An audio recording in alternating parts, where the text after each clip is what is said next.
একবার ডাক শোনো। তুমি কি কষ্ট পাইছিলা? তুমি কি আম্মুনি ডাকছিলা তখন? আমার কলিজা মা, আমার কোলে একবার আসবা না? আমার বাচ্চা নাই, সিএমএস এর মর্গে আছে, আমাদেরকে একটু নিয়ে যান, আমাদের এখান থেকে নিয়ে যান। হয় মামা বাগ্নের সম্পর্কটা হয় সুমধুর। বাগ্নিকে হারিয়ে পাগলের মতো কান্না করছে মামা। অ্যাম্বুলেন্সের পিছনে ছুটে ছুটে কান্না করছে মামা। এই কান্না দেখে সারা দেশবাসী কাঁদছে। রাজধানীর মতো এত ব্যস্ততার শহরের মাঝে এমন একটা দুর্ঘটনা ঘটে যাবে কেউ কখনো কল্পনাও করতে পারেনি।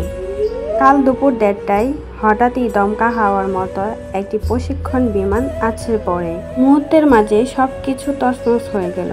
ছোট ছোট মাসুম বাচ্চাদের প্রাণহানি হয়ে গেল। শত শত মায়ের বুক খালি হয়ে গেল। এখন বিমানটি নিয়ন্ত্রণ হারিয়ে মাইলস্ট্যান্ড স্কুল অ্যান্ড কলেজের একটি ভবনে আটকে পড়ে। সেখানে শত শত ছোট ছোট বাচ্চারা ক্লাস করছিল। হঠাৎই দমকা হাওয়ায় তাদের জীবনটাই চলে গেল। এমন তো তাদের সাথে হওয়ার কথা ছিল না। শত শত মায়ের বুক খালি করে চলে গেল। হয়তোবা এই সময় তারা মায়ের বুকে থাকার কথা ছিল, কিন্তু ভাগ্যের কি পরিহাস। মর্মান্তিক ঘটনা সারা দেশবাসীকে কাঁদিয়েছে। ছোট ছোট বাচ্চাদের আহাজানিতে সারা দেশবাসী কাঁদছে। আমার এই কান্না দেখে ভাগ্যের প্রতি চোখে কারোর পানি ধরে রাখার ক্ষমতা নেই। এমনই ভালোবাসতেন ভাগ্নিকে।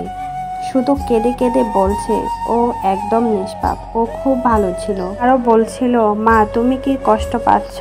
একবার উঠে মামা বলে ডাকো। এই কথা শুনলে বুকটা ফেটে যায়।